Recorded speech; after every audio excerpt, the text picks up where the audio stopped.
I'm not sure if you've noticed this recently, but TikTok has become Donald Trump's worst nightmare.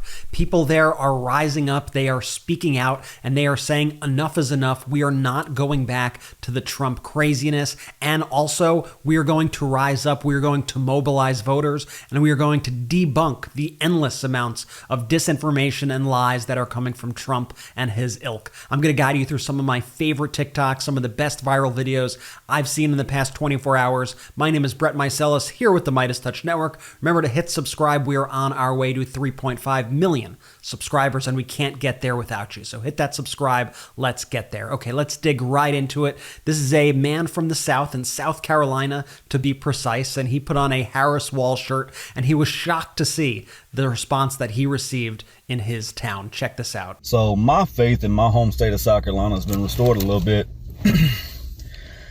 I grabbed this shirt to cover up my tank top, hide the gut a little bit while I'm in the gym because, self-conscious and shit. And, I'm expecting a lot of nasty looks, a lot of dirty looks, and I don't really give a shit.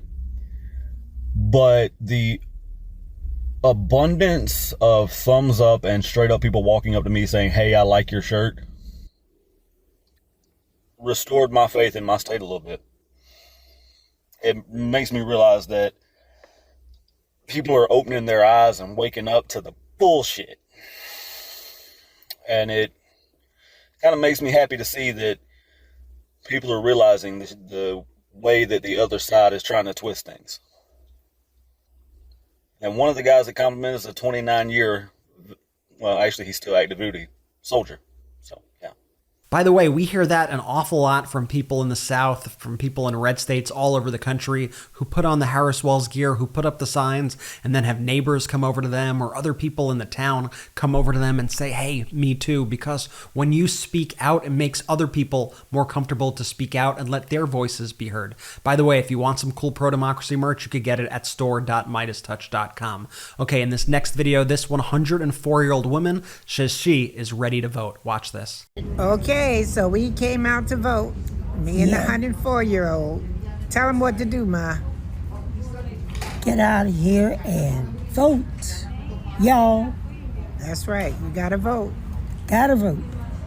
It's the most important duty as an American. VOTE, vote. Vote, vote, vote, vote. Yeah. Vote. Here's a Trump supporter who has had enough with Donald Trump, and she is voting for Vice President Harris. I'm so ready to be rid of the chaos, anger, and division created by one man who is so obviously morally and mentally unfit to be president. My name is Sandy, and all my life I voted Republican, including twice for Donald Trump. But in 2024, I can't tell you how grateful I am to have lived long enough to vote for two candidates that I am truly excited about, Kamala Harris and Tim Walz. I've watched every single one of Kamala's rallies, and I think she's an incredibly powerful communicator who will bring us together to create common ground instead of those endless battlegrounds. I'm so ready to be rid of the chaos, anger, and division created by one man who is so obviously morally and mentally unfit to be president. We just cannot go back. We cannot let him take away the hope for America. On November 5th, I will be so honored and happy to vote for Kamala Harris and Tim Walz. This TikToker has a passionate message. No blue vote stays home. Let's get out to the polls. Check this out. No blue vote stays home. I don't care if you're in a safe red state, a safe blue state. I don't care if it's hard to get to the polls. I don't care about the weather. If you want Kamala Harris to be the next president, you need to make a plan and go vote. Joe Biden won by 7.5 million popular votes. If Kamala Harris wins by more than 10 million votes, if she wins with 100 million votes on her side, there will be no way for Donald Trump to dispute the election results. Remember, he was the president in 2020. He was the one who had the controls. He was the one who had the power. He had to leave office. Right now, Donald Trump is just an ordinary citizen like everyone else. He can sue anyone he wants. He can complain about anything he wants. He can beg the Supreme Court to do whatever they want. But when it comes time to certify the election, all Kamala Harris has to do is say, yep, because she's the vice president. Trump can stand outside of 1600 Pennsylvania Avenue, kick and scream, throw a tantrum in the bushes, do whatever he wants. Won't do a goddamn thing. This next creator has some things to say about Bob Woodward's recent reporting and comments he has made about Donald Trump. Check this out. When the guy who exposed the Watergate scandal comes out and says that your presidential candidate is worse than Richard Nixon, you might want to rethink your choice. And one of the things I love about the folks on TikTok is that they push back against Trump's endless lies and disinformation. And every day it is a new lie. So one of the newest lies that they've concocted is that Kamala Harris was using a teleprompter during her Univision town hall. This is completely fake, totally fabricated, yet it goes viral on websites like X or Twitter or whatever you want to call it. It gets echoed by people like Marjorie Taylor Greene, people like Sean Hannity, people like Donald Trump. So this woman on TikTok debunked it perfectly. Check this out. The far right is trying to say that Kamala Harris used a teleprompter during her town hall tonight with Univision. Even Marjorie Taylor Greene has tweeted out this nonsense, but the network is saying it's simply not true. It was actually displaying Spanish text, and it was a support element for the moderator of the town hall. This same tool will be used next week when the network hosts Donald Trump. You know, I guess this is all the right has. Kamala Harris took Donald Trump to task in the debate, and again tonight, when speaking directly with Latino voters about the issues that matter to them, she delivered clear and concise answers. She was compassionate, and she had actual plans to offer them, not just concepts of a plan. So it's no surprise that all the right has to offer are lies. I also love when politicians understand how to use the platform to get out messages. Here is Congressman Eric Swalwell on how horrific Trump's Project 2024 would be to the LGBTQ community. Check this out. Here we go. Trump's Project 2025, 25 days, tracking all of this nonsense. Here's another one for you. They will strip away every protection that LGBTQ Americans have. Right to marry, right to be equal in the workplace. That is all gone under this crazy blueprint. And also for our children in their schools, they will create on-demand gender checks. Crazy stuff. Can't let it happen, but I want to make sure you're educated as you go to the polls. Trump's Project 2025, not going to be good for the LGBTQ community. Please track it, learn more about it, and don't let it become law.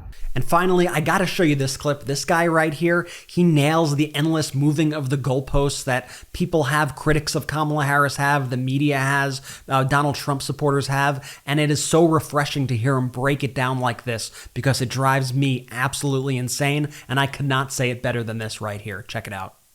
So let me see if I got this straight. Some of y'all bitched and moaned for months about Kamala Harris, saying that she didn't do enough interviews. She was hiding in her basement. She didn't want to talk to the media. She didn't want to talk to the press.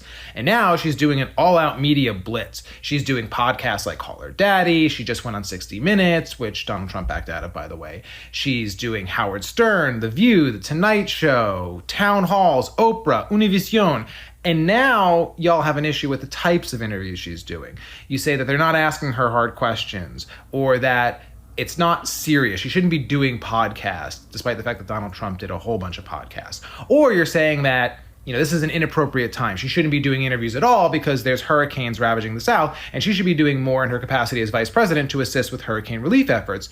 Yet when she goes down to those areas and she hands out food and water and she meets with the people who were affected by the hurricane and she talks about disaster relief and she meets with local officials and mayors and members of FEMA and the response team, well, then she's just playing politics and she's just doing it for a photo op. When she calls the governor of Florida as the vice president to offer her assistance with disaster preparedness, he ignores her phone call and says that she's just playing politics, that a vice president has no role in disaster preparedness. And you guys agree with him, but then you blame her for FEMA funding, which is something that is not within her control as vice president.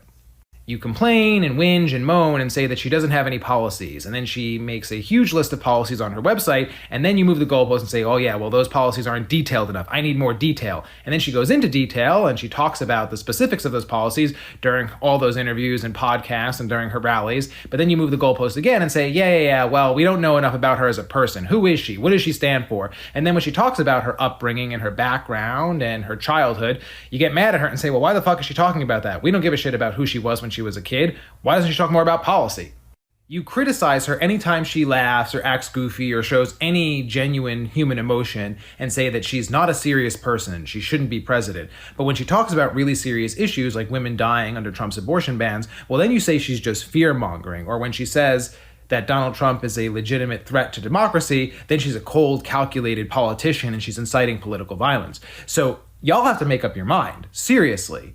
And I have to believe at this point that nothing Kamala Harris does will ever satisfy you because you've already made up your mind that you're going to hate her.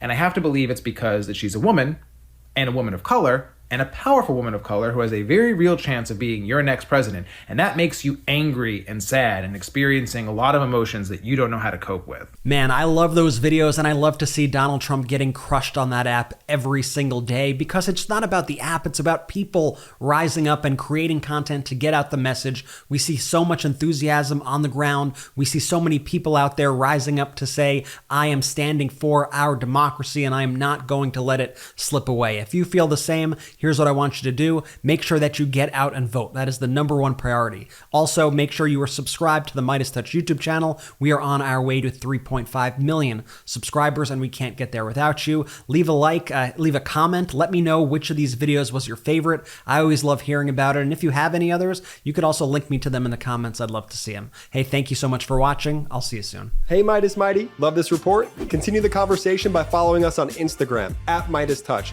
to keep up with the most important news of the day. What are you waiting for? Follow us now.